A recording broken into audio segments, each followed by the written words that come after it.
For the past 2 quarters we have been planning and executing this study. Tonight we are excited to share our results. We wanted to use this survey to find out if students knew about sexual assault services, and if so which services they knew about.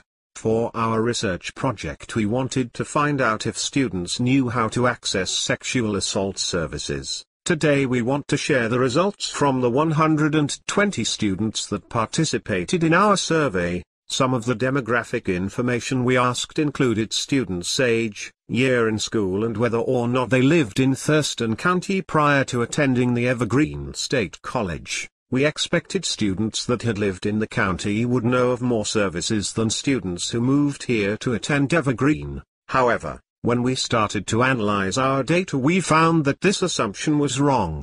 We found there was hardly any gap between students who had lived in the county prior to attending Evergreen and students who moved here to go to school. The next thing we analyzed was gender.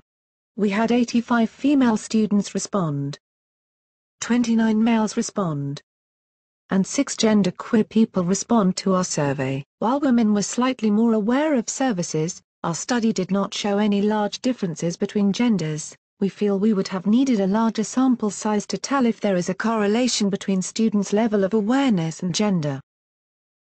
Approximately half of the students we surveyed said they were aware of sexual assault services.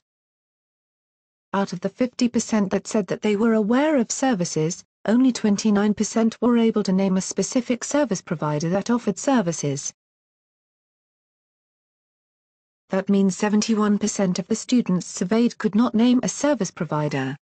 Our survey results showed that first and second year students were least likely to be aware of services.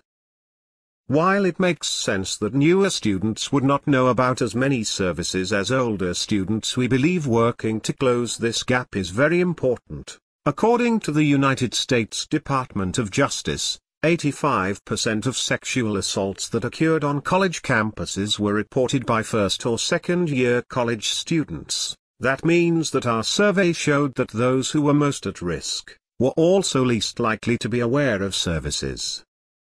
Our study also showed that students said that they learned about on-campus and off-campus resources differently. Students said that they learned about the off-campus services they were aware of from friends and flyers. When asked how they learned about on-campus resources, students said that they learned about them at orientation at the Evergreen State College.